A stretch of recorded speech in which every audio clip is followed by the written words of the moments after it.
At the beginning of every day, I lay my life down at the feet of a greater force and I say, thank you for another day. And at the end of the day, I lay my entire day down and life down at that feet of the force and I say, it's all yours, all of it. Every compliment, every triumph, every business deal, every relationship, every song, it's yours.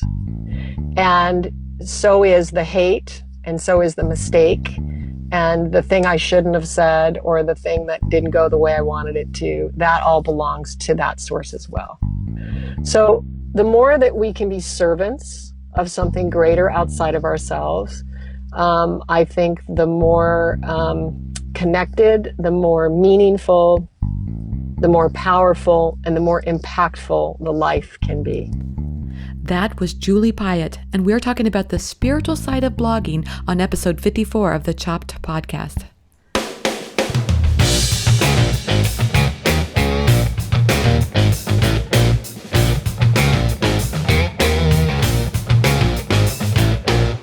Hey everyone, I'm Marley of the blog Namely Marley. Thanks for joining me today for the 54th episode of the Chopped podcast. You know this. This is the podcast designed for people just like you, bloggers who love food. What are we doing here? Well, each week my goal is to share with you interviews, thoughts, stories, everything related to food blogging so that we can all learn together about what works with food blogging and maybe even a little bit about what doesn't. I am so excited about today's show because I oftentimes find myself kind of drowning in the technical side of blogging, the business side of blogging, and the spreadsheets and all that stuff. And I forget about the artistic side of blogging. And in fact, that's why I called today's episode the spiritual side of blogging, because I see a strong connection between art and spirituality. And so if you're like me and sometimes you struggle with seeing the artistic side of blogging, I thought I would share with you this quote that I heard from Jerry Seinfeld. We were actually watching an episode of Comedians in Cars Getting Coffee, which is a show that Jerry Seinfeld takes different comedians out and they have coffee and they talk and it's wonderful. Anyway, he was recently talking with Will Ferrell and here's what he said. Anything you make out of thin air that someone else likes is art. And I thought, wow, that's very powerful. So when I struggle with this notion of being a blogger as an artist, I try to remember that quote and it's very helpful. Here's the thing I know for sure. When you're an artist, you also have to be connected with the spiritual side of yourself. You have to be in touch with your higher self. You have to understand your true self, your authentic self. That's the only way I feel like you can be an authentic artist. So that's why I reached out to today's guest, Julie Piatt, who's also known as SriMati. So Julie, she's an artist extraordinaire. She's co-author of the book, The Plant-Powered Way, which is how I heard about her. And she wrote that with her husband, who is Rich Roll. I'm sure you've probably heard of him. He's got a great podcast and he's an endurance athlete. Julie is also a vegan chef. She's a musician, she's a writer, and she's even a sitar player.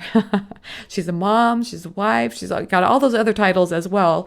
But I found it very intriguing when she started her own podcast called The Divine Through Line, and she started not only releasing weekly episodes, but also weekly meditations that went along with those weekly podcast episodes. And I found those to be very helpful. I've been meditating for quite a while, but I just, really connected well with this kind of guided, very visual, very colorful, very thought-provoking kind of meditation. And I really enjoyed it. And I thought it seemed to me like a great way to connect with that, authentic version of yourself.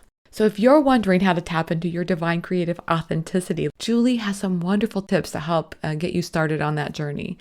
So let's get straight to it. Get out those earbuds, turn up the volume, and let's talk about all things food blogging and so much more. Hey everyone, just a quick announcement before the show starts, and that is to save the date for September 22nd through the 23rd, 2016.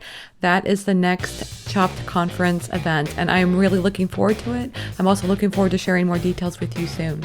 But for now, back to the show. Hey everyone, I'm really happy to have cookbook author, spiritual guide, musician, and podcaster, and so much more, Julie Piatt, also known as SriMati, on the show today. Julie, welcome to the Chopped Podcast. Oh, thank you so much. Thanks for inviting me on your show. Well, I'm really looking forward to talking with you. I'm really excited to talk about this whole spiritual side of being an entrepreneur, and it's something I know that you have a lot to bring to the table. I'm a real big fan of your podcast, The Divine Throughline, and so a lot to talk about there. But I thought maybe we could take a step back and just let everybody get to know you a little bit. If you wouldn't mind talking about, the very first way I found out about you was The Plant-Powered Way, your cookbook, and I was wondering if you could talk a little bit about that and how that got started for you. Yeah, definitely. Well, I'm an artist. If I'm anything, I'm a channel of creativity and just a medium of creativity. And I use kind of whatever outlet or whatever form is around me and sort of pick it up and just channel through that. So I've done many creative things in my life. And I'm a Cancer. So, I love home, and I was always the one who was sort of throwing the parties and the weddings and the baby showers. And I really love to nurture and cook. I never thought that I would become a cookbook author or even a formal chef. I say that in quotations, because what I really did is, I started developing these recipes, plant-based vegan recipes, as a love offering to my husband, who was going through a midlife transformation. And he became a plant-based vegan athlete who was doing double Ironman races on plants. And it was super funny because we have 5 kids, and we had, some little ones at the time. And he just kind of said, babe, I want to do this race. And I was like, good, like, do it, honey. And then he would leave for 8 hours or 12 hours of training at a time. And I would be with the kids. And then the only thing I was interested when he came through the door was handing him a child and then leaving to go do my music. And so one day, he as he passed and I handed him our youngest Jaya, he looked at me and he said, "You understand that I just ran a marathon?" And I stopped and I looked at him and I thought, no, I actually had no idea that you just ran a marathon. So at that point, I realized that this guy was really trying to do something extraordinary and push the boundaries of his health. And so I thought, well, I could really nurture him and support him if I created some really tasty food. And he knew that that was waiting for him when he came home. So that was sort of the start of the Plant Power Way. And I just channeled my artistic expression into food because it's just creative expression. Yeah. And I developed these amazing recipes that were, very tasty and creative, and fed him and loved him quite well. Oh, that's amazing. And I think you had your own health issue, right? That caused you to kind of delve into all this plant-based stuff. Yeah, it was interesting because, I'm a thin person, and, that is my genetic makeup, and I pretty much could eat whatever I wanted to. Diet was never an issue in my life. I never dieted in my life. And I wasn't eating badly, but I certainly wasn't eating like to feed my body temple. Let's put it that way. So life gave me a beautiful opportunity in the form of a golf ball sized cyst in the front of my neck. It showed up very suddenly, and it was diagnosed incurable by 3 surgeons who said that I would have to have my neck cut. It was actually, if someone could have popped it and squeezed it, I would have been down for that. But that wasn't the case. And so I just had this kind of communication, this other awareness from my higher self that this was a great opportunity for me to really explore food as medicine. And so against everybody else's advice and fielding a lot of judgment from every direction, including Rich, and who was very worried about me, I became involved in a relationship with an Ayurvedic physician. And Ayurveda is the Eastern Indian science of medicine that is passed down from guru to student through lineage. And it uses a predominantly plant-based diet and lifestyle, shift to heal. And I did completely heal myself of this cyst. So That was a beautiful experience that changed my life Well, it's a beautiful story dramatically. of the healing power of food, but also that, like from that situation, you opened up this whole doorway into, all these healthy recipes that you created that now so many people are using. Yeah, it's really mind blowing, and Yeah. it warms my heart, and I feel very privileged and very honored. In yogi traditions, which is the tradition that I'm most close to and most aligned with. Serving food is the greatest blessing you can offer. It is the highest. So in a way, I feel like when people are cooking my food, they're actually getting a little bit of this frequency and this gift that I received. So it really is a divine expression for me, and I'm extremely grateful and honored to be able to share in that way. I'm so glad that you said that because there have been times in my life where I basically kind of like I didn't want to be in the kitchen because I felt like I don't know, that's a place where women are, and not to say that I'm not a woman, but it's just that I was kind of like put off by all of that, and I found a point in my life where I learned to embrace that, but I never thought about it from that perspective. That's really cool that you're serving It's other actually people. it's really quite powerful, and Yeah. I would say to all the listeners, if you shift your awareness in your kitchen and understand that the kitchen is where the sacred fire was kept in the home, the sacred fire of spirituality, and the women were the keepers of the flame, the women were the keepers of the knowledge, and this is returning now to this planet. It's our moment now, and I don't mean I love men, and my life has been devoted to healing men, even beyond my husband. It's something to do with the way I was created. But what I'm speaking to is embodying this strong, fierce, courageous, feminine frequency that is fully sustained on her own, that does not need to be rescued, that does not need any male energy outside of herself to complete her. So we really need to reclaim that and stand in the light. And we are the ones with the wisdom that the women are the keepers of the knowledge. Oh, that's great stuff. I read the book. I'm not gonna be able to, Sumunk Kid is the name of the author, and it's the book Dance of the Dissident Daughter. And Hmm. she basically talks about the experience she went through of seeing her daughter go through some really bad experience, and anyway, she talks about women and how the things that we are, and then also how it's important to embrace all aspects of ourselves, whether they're feminine aspects or masculine aspects, and that really opened up like, oh, you know what, I can own my femininity, and it's okay. Yeah, and also we can own our strength and our courage and our fierceness. Yes. A great mother she's not like all frail and All right. helpless. Yes. You have to really think about that. And society at large is not super comfortable with that. And, trust me, sometimes I wish that I was a little softer in my delivery. It's kind of funny because Yeah. my songs, when I sing, it's very soft, and people Yes. are actually shocked. They're kind of like, "Wow, I can't believe that that's you." But there's a reason God made me like this, and I do have a fierce word or two now and then.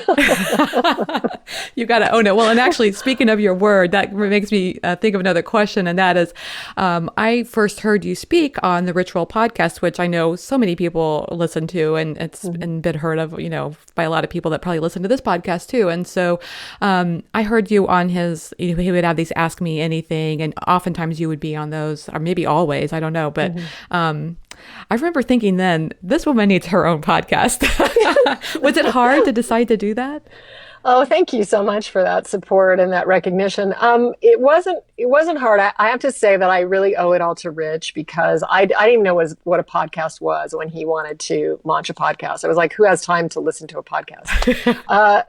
And then we launched it when we were living on Kauai, and he's done such an extraordinary job with his show, and he's so dedicated, and it's really, really quite something.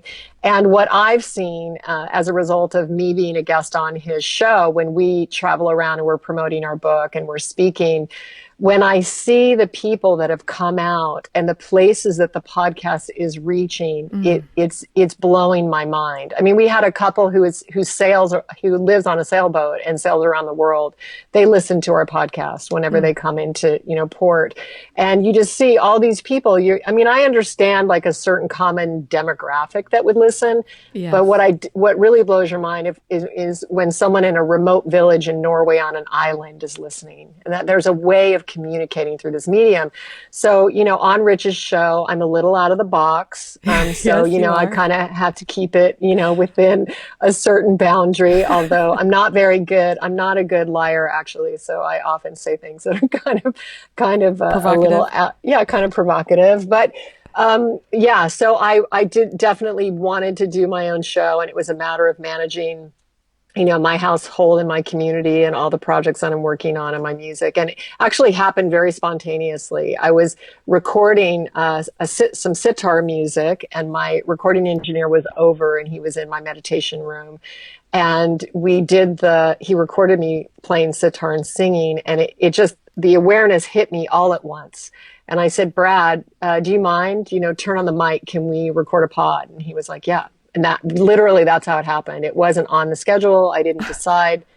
And then I got pretty serious about it. I researched it, and I committed. We recorded enough in advance so that I wouldn't fail. So meaning not Yes. fail, but just not be able to produce. And already we launched on December 22nd, even in the wake of my father passing, which Oh, was a yeah. very incredible experience and initiation for me.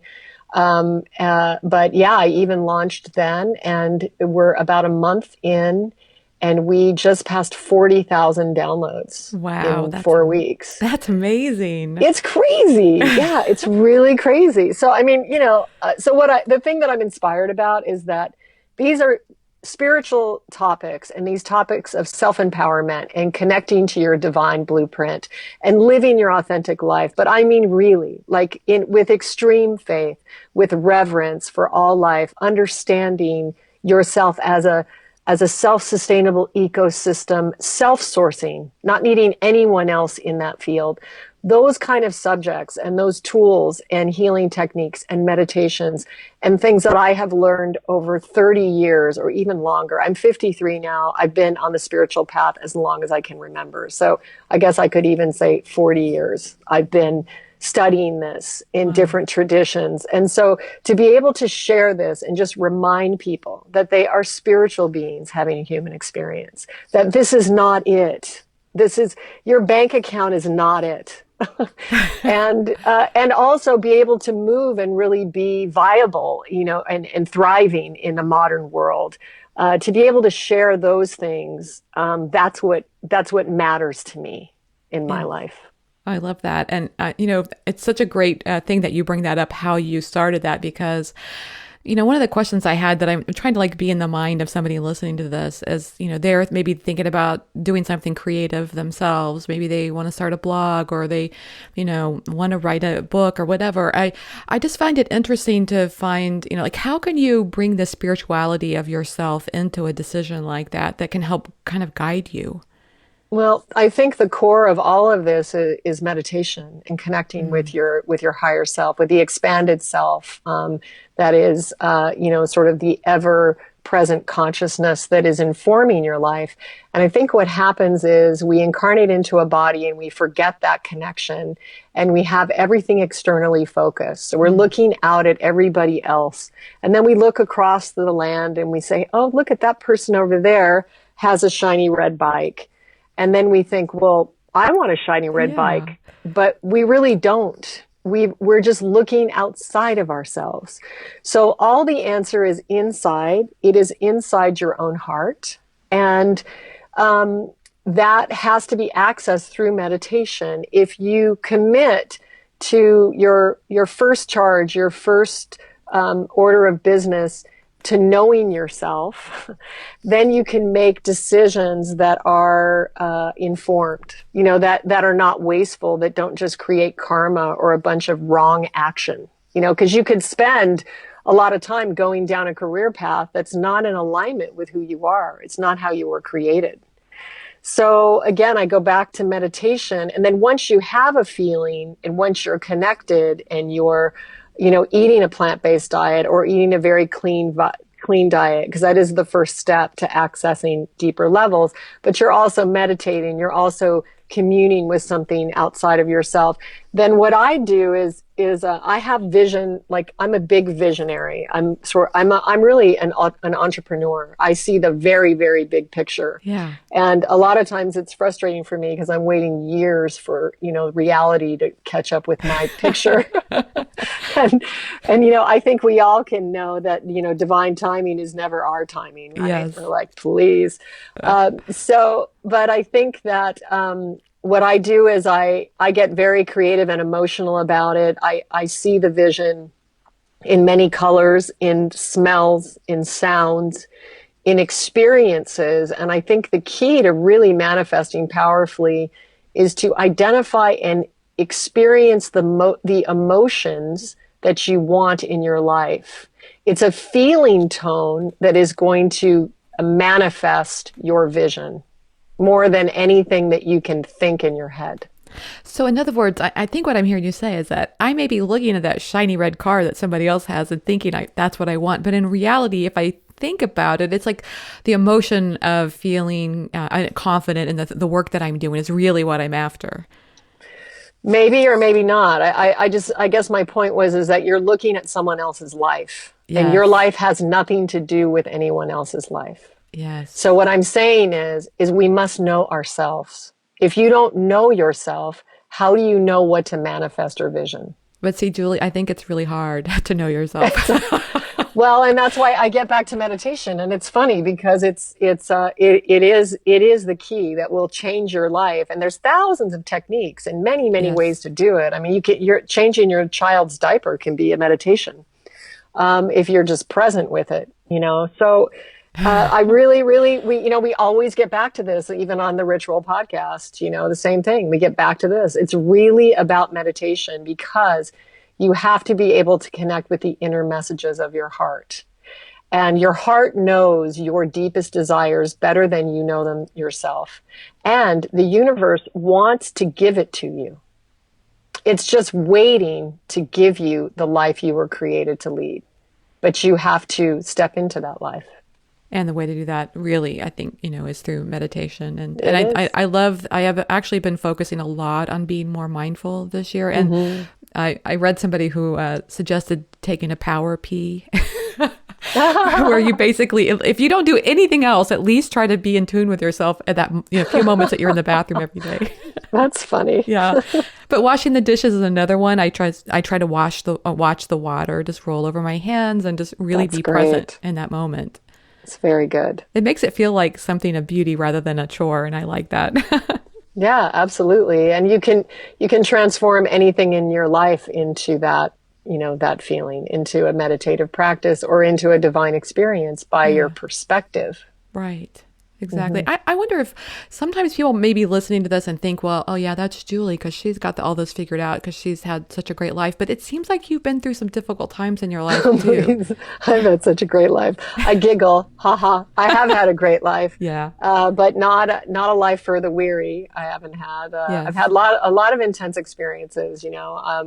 I had a very, I would categorize my childhood as just waiting to grow up so I could leave. So that was my childhood. I mean, I was fed, and it's not, but it seriously was like that. And then I was in an abusive marriage. I was a battered woman for a 7-year period. That was quite intense, and I consider it a vital step in my mastery. I never repeated it again. It was a karmic thing that was quite amazing, and I'm glad I made it out alive. And then, I'd been through a divorce of a completion of a 10-year fairy tale with the father of my 2 boys. Very, very, very dear marriage to me that was complete. And so there's, tremendous amount of pain with the closing of these relationships, even if that's what needs to happen. Yes. And I think it's the same for all of us. And, I've suffered deaths. My best friend's son drowned at 4 years old, and went through that experience with her, and very close friends with me. And then the boy's dad passed away suddenly, and I went through a 9-year financial collapse that was a complete reorganization of me as a being spiritually, and a complete dissolution of everything physical. So, I wouldn't call it it's not lighthearted. That's not what my life is about, but my life is about transformation. And what I would say to everyone is, we are all spiritual beings having a human experience. I am no different than anybody else in that truth. It's almost as if through those events that's made you even more keenly, although it sounds like you began this journey early in your life, it still has made you even more keenly aware of the spirituality side of things. No, it has. And I mean, it's because I've had this extreme faith, and I've used every opportunity for my evolution. I never miss the lesson, and I never miss the gift. And everybody is born and everybody is going to die at some point. And to deny that and medicate with food or sex or shopping or watching, stupid TV programs, it's we all should be preparing to die every day. So, and because I live my life with this awareness, it makes my life so beautiful. I mean, in addition, I mentioned all those challenging things. Yeah. I've been blessed and kissed and honored, and miraculous things happen in my life all the time, because I live a life of divinity focused on that. And so the signs are given to many of us, and all of us, they're all around. But, it's what are we looking for? What are we looking at? Yeah. We've kind of gone through a personal struggle in our family, because a dear friend of my daughter's committed suicide recently. And yeah, it's so hard. And I actually have found it even more difficult to meditate as a result. I mean, like when people are going through crises, it's probably even more important to meditate at that point. But also it's hard to block those thoughts out. Well, it is. And that's why we shouldn't waste our health or our youth. These are gifts. And so time should be used to cultivate good habits and good, if it's just like, working out or developing a practice. It's like, if you've done it a lot of times when you're where you're okay, then when you step in something very, intense, you have the tools. And it might be more difficult, but you can do it. You can grab it and you can do it. Yeah. So that's why we need to not waste the years and the time when, we're healthy and we're vibrant and we have the energy and the softness and the grace as well. Yes. Okay. Very good. And, that leads me to another question, which is really on the topic of perfectionism, because I feel like, I think perfectionism is common, especially amongst people who aspire to be entrepreneurs and creatives. But it also, I think it can be such a buzzkill as far as creativity and spirituality is concerned. Do you have advice for people who are dealing with those kinds of issues? Well, I feel like perfectionism is really an element of control, of they're trying to control the outcome, and also it's tied to ego. So it's tied to the result has to be this good because then it says this about me, about who I am. And don't get me wrong, diligence and commitment and technique and persistence, those are all beautiful things. But what I have learned and played with in my life, I've had this thing, the way that I was made, that I've never been afraid to try something, and I never thought that I had to study anything to do it.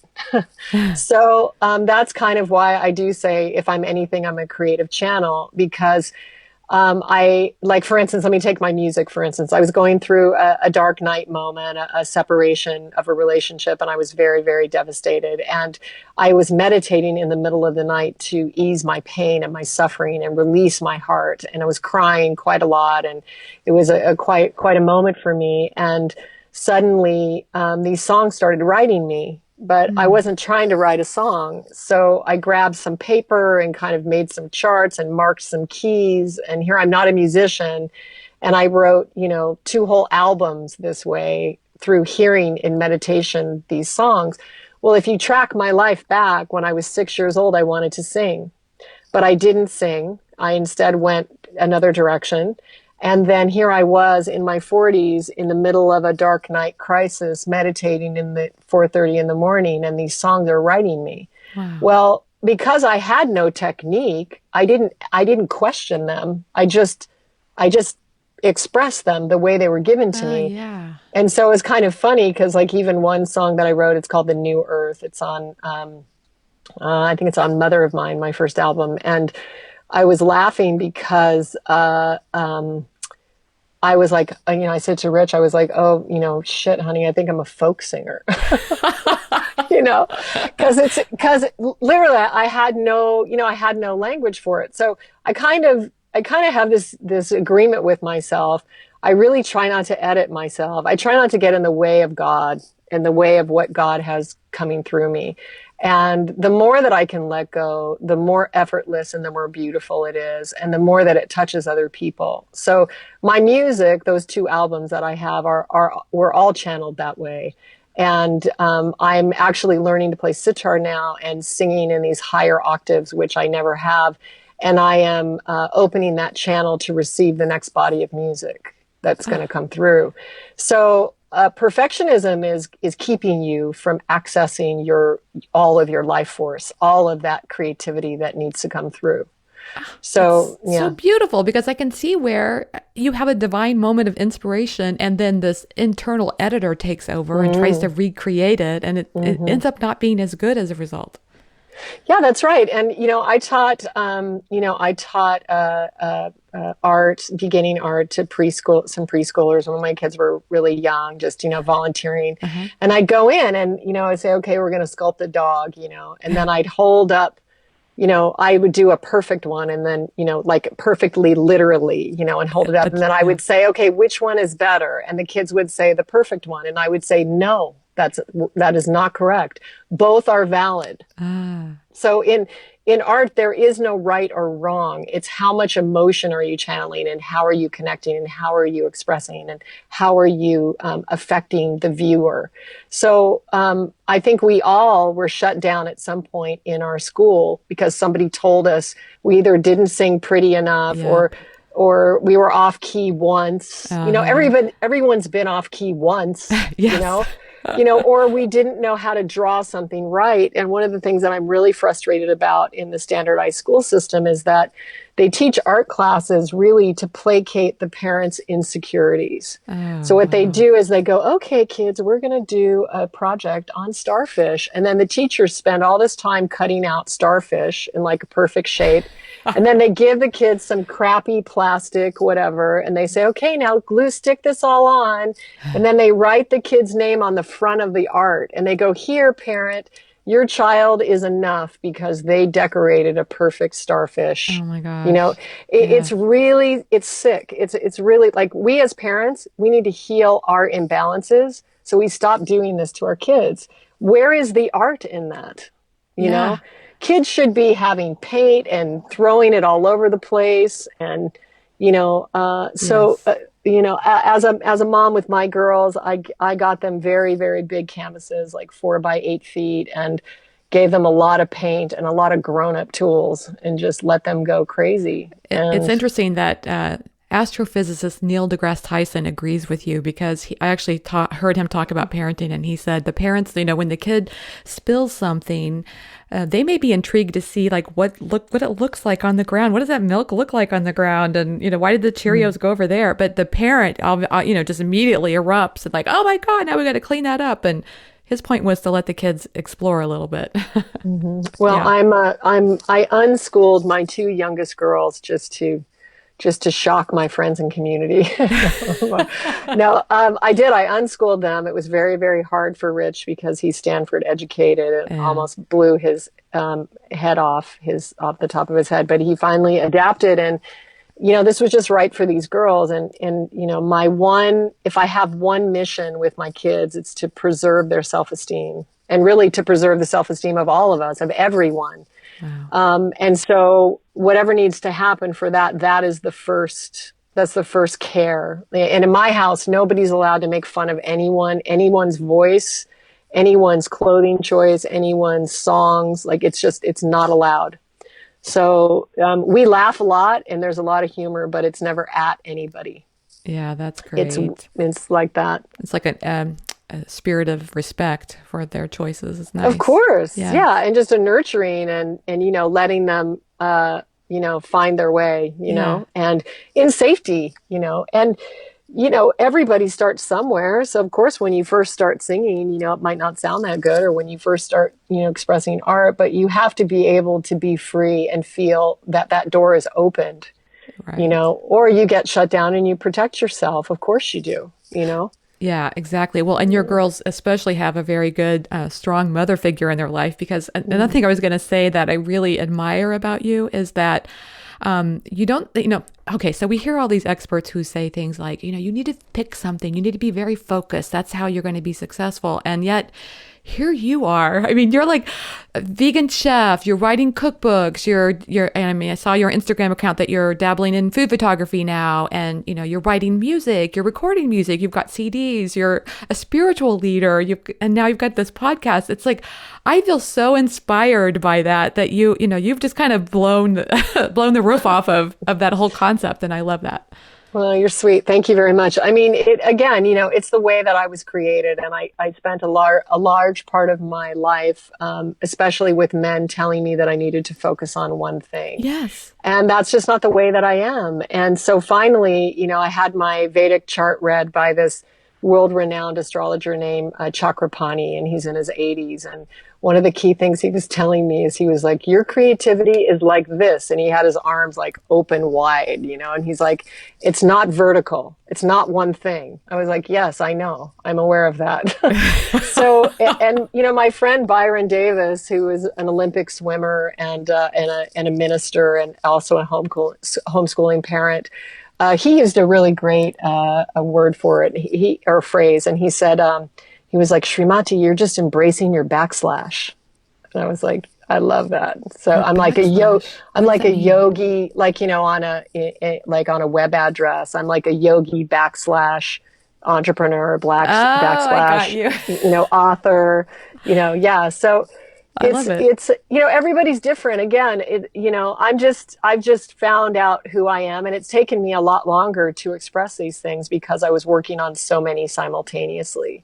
So, it's taken me a long time. I'm 53, I'm finally coming into my own, like everything's coming out of the ground and coming into fruition. And it feels really nice. And I don't take it for granted.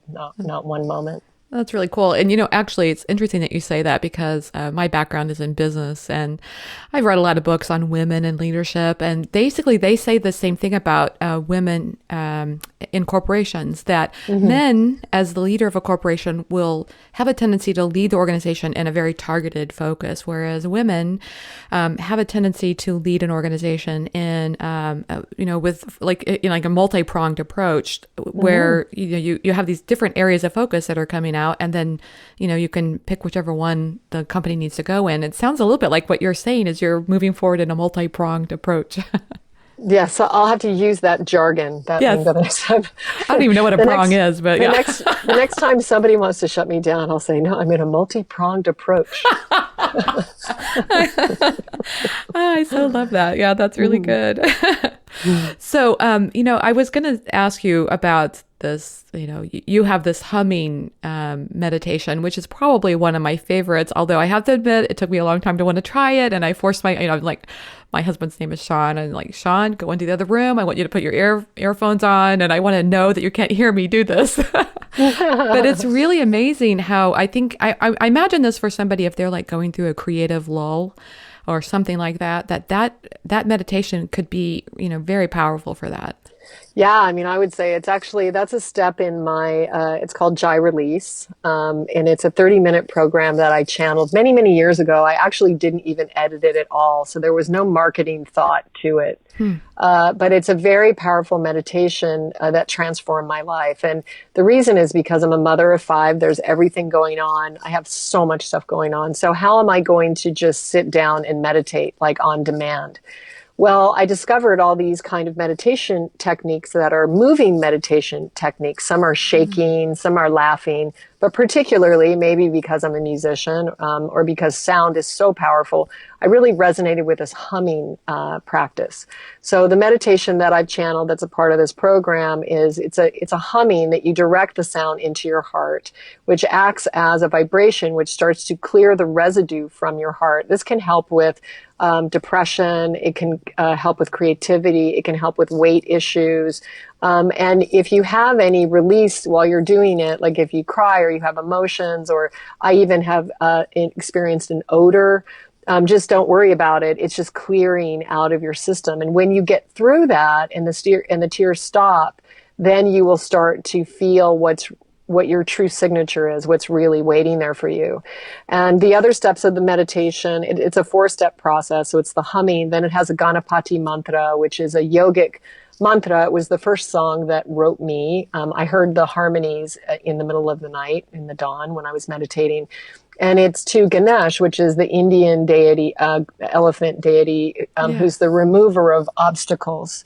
And so he is spontaneous and ready for anything and fierce. And so that's what that mantra is. The third practice is a sealing technique, which I think is very, very, very key. We all have to learn how to take care of our light bodies and understand that we are more than a physical body, and that there's many, many, many energies that are coming into the planet that we may be feeling that may not be ours, like fear or, any kind of negative energy. So we have to learn to be responsible. It would be like going outside without your clothes on in the freezing blizzard, Yes. So there is some consequence to this. We are light color energy beings, and there's a lot more going on than meets the eye. So this third step is a visualization that actually connects you to your highest soul purpose. And it's a visualization quite extensive. It's definitely advanced. You don't have to understand everything I say, just know that it's connecting you to yourself. And then the last song is a song called Mother of Mine that was given to me at a very, very tender moment of my life as an answer to me calling to God in the form of mother. And so it's to Mother God, it's for mothers, and it's for anyone who has a mother. And it's a really very beautiful song. I'm very honored to have channeled that for this work. So then through your podcast, people can, I guess, get a kind of taste that, because you offer, in addition to an episode, you'll have a corresponding meditation that people can do, but there are more meditations they can access and purchase on your site. Yeah, this one, I highly, highly recommend it if you're looking for a shift in your life. Yeah. It's under $10. You put it on your computer and then transfer it to your device, and you do it every day for 40 days. It's 30 minutes. Wow. You can do it in your car if not running. I'm in my car now doing this interview for you because it's like it's a great vocal booth. Yes. But what you can do is just in your driveway, like if you're afraid of someone hearing you, so you can do that. So that gives you privacy, or just do it in a private area of the house. And so you can get this meditation on my site at SriMati.com, SRIMATI.com. And then also Divine Throughline is my podcast that I launched last month. And I am doing an episode, which is a musical performance and then a spiritual discussion. And then there's a corresponding technique that's a healing technique that goes up the same day. And I did this because that way you can have the healing techniques and you don't have to sift through the episode to get to the healing technique. So I'll be offering different things. This week I did a meditation that takes your awareness to breathing through your entire body simultaneously instead of only through your mouth and your nose. So I offer certain things like that start to build our awareness and just sort of start to open the box a little bit, to see that there's more out there than what meets the eye. I really do love it because, I've been doing a lot of headspace meditation, which is great, but it's probably a little bit more, is dry the right word? And I feel like yours are so much more nourishing. I really enjoy them a lot. Thank you very much. I just have one more question I wanted to ask you along this line, and that is that sometimes you're putting yourself out there a lot in a very public way, and, a lot of entrepreneurs feel that as well. And sometimes as a result, you were talking about negativity out there, we get negative comments, and I'm just curious if you have ever experienced that and how you advise people to deal with that kind of reaction. Yeah. Well, first and foremost, I think if you have a clean energetic container, so that third step of that meditation, sealing your field, that's very powerful, very, very powerful. And more than that, I think it's really looking at your message. And see, once you're in a spiritual life and you're living the spiritual life, it is out of alignment to manipulate or try to affect someone to purchase something in a sales way. Okay. So Okay. I used to be in sales, so I understand it very well. I sold garments wholesale. So I understand what it means to be a salesperson, rolling like 1,000 calls, in Yes. a day. So anyway, you can't do that anymore because that's not an alignment. Any kind of placing your energy in someone else and manipulating them is no longer allowed. So the place that I share from and that Rich and I share from is only our experience. That's the only place I can offer for you. I can't comment on what someone else is doing. I can't comment on something I've never done before. If you do that, you're placing yourself in peril because you're out of alignment.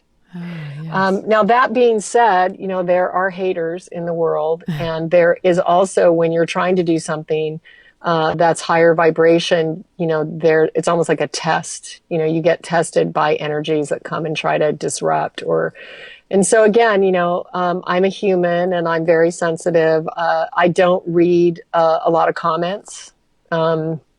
I I try to serve, but I try to also keep my own boundaries. So I understand that if I'm mired in dealing with all these comments, then my 8-year-old isn't getting her mother. Yes. So I make decisions based on that. Like just because I'm serving doesn't mean anybody owns me. Oh, This is yeah. still, I am still driving this thing, and I will share as long as it's relevant, as long as it's useful to somebody. And, until I get the directive from my higher self that it's something different.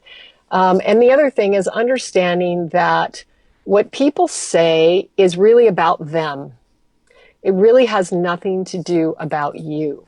Wow. So they are projecting something onto you. And so you have to understand that even all the adoration and all that, you're the best, or you did Yeah. this, or whatever the deal is, that is about them. And so is the nasty comment is also about them.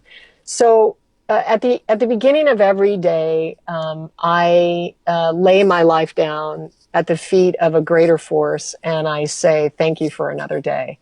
And at the end of the day, I lay my entire day down and life down at that feet of the force, and I say, it's all yours. All of it. Every compliment, every triumph, every business deal, every relationship, every song, it's yours. And so is the hate, and so is the mistake, and the thing I shouldn't have said, or the thing that didn't go the way I wanted it to. That all belongs to that source as well. So the more that we can be servants of something greater outside of ourselves, I think the more connected, the more meaningful, the more powerful, and the more impactful the life can be. Oh, that's so powerful. I just have to take that in for a moment. So, what's coming up next for you? You've got so many great things going on. Anything that you can share right now? Yeah, well, I'm right now. I'm in the middle of completing a nut cheese book Ah, I that can't I'm wait. Yes. super excited about. Yeah. Yes, and so that's been extraordinary because I'm really, really, really proud and happy of the recipes. And I was able to do a shoot with Jean Bauer's cows at Farm Sanctuary, which was Great. fantastic. So Yes. that was quite an experience. I loved it. Ah, cool. And then I'm also working on a cake book, a vegan, gluten-free cake book that's really more of it's cake as art. It's cake as love. But it's also a parenting book. And the reason is because I had a tradition in my life of creating a cake as art for every one of my kids' birthdays. So they could tell me whatever they wanted. And on that morning for 6 hours, they knew I was crafting this piece of art for them. And I started out, I knew nothing about cake. The cakes are not perfect. They're like they're oddly artistic and imperfect.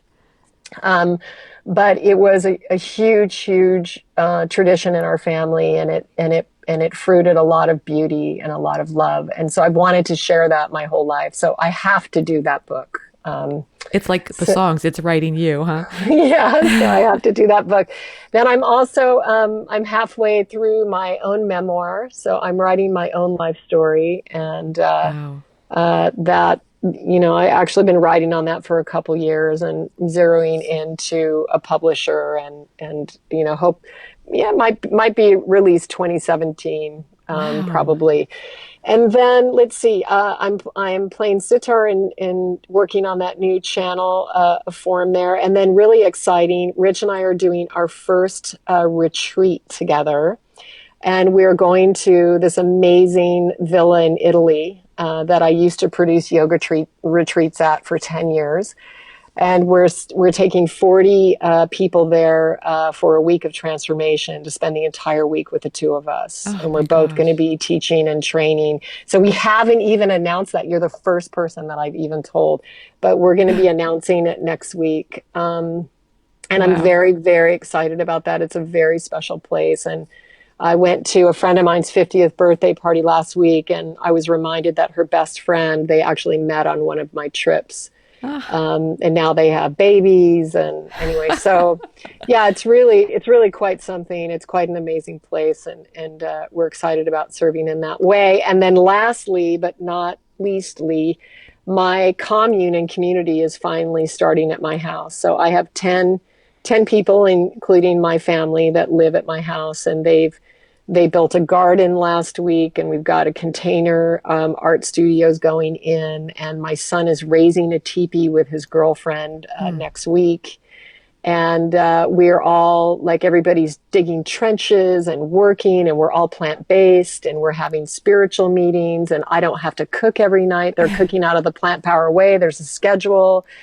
And so all of that is going on as well. And I am also really enjoying the fact that I am still a mother of two little girls. I have an Mm. 8-year-old and a 12-year-old. And so I'm enjoying just being their mom. Oh, that a large life is what that is. It is. I It love is it. So I like beautiful. to end by asking just a couple of fun questions. So Okay. what's one food item you can't live without? Cacao. I love that stuff. What do you do with it? Do you sprinkle it on, your oatmeal or what? I actually just Instagrammed it this morning. It's a cacao latte that it is my addiction. I have to admit, it's in the Plant Power Way. It's a cashew cacao latte, and it's absolutely divine, Well, it's interesting that you divine, say that divine. because in fact, I just had one today. I drink, it's like in quotes, hot cocoa, where I just put cocoa in a cup of hot water and, it's so, I love it, but I never thought about cacao powder. That's really good. It's not powder; it's the nuts. So there's a whole recipe in Oh, there. So I've got the it's book. I'm just, cacao. Yeah, it has dates in it, and love you can dates. even put So it's quite yummy. It sounds very warming. It's just perfect for this time of year. Yes. Okay, so this is a question I ask, and I can't even imagine what you're going to say. So, what's the favorite app on your phone? Oh, the favorite. Oh, yeah, I have a great app. The Okay. favorite app on my phone is iTabla Pro. You know what? You I mentioned bet that in your last podcast, and I forgot to write it down, so I couldn't remember the name of it. iTabla it's Pro, iTabla Pro. and that is So yoga. no, it's an Indian music app, and it has all the tabla beats Oh, on it, and then the drone in every key and in every tempo. oh, wow! So yeah, iTabla Pro. That's it for me. That's all I need. I And you just use need that like as the background for meditation? I use it for a background for meditation. I use it just in the house when I'm drinking tea. I use it when I teach yoga. I use it on my podcast, Ah, and I use it to practice my sitar and play with tabla. that's so cool. Okay, so this final question. Normally, I ask people what their favorite TV shows are, but I know that you don't even have a TV. So, do you No, I want to don't have maybe a talk TV. about why you don't have a TV?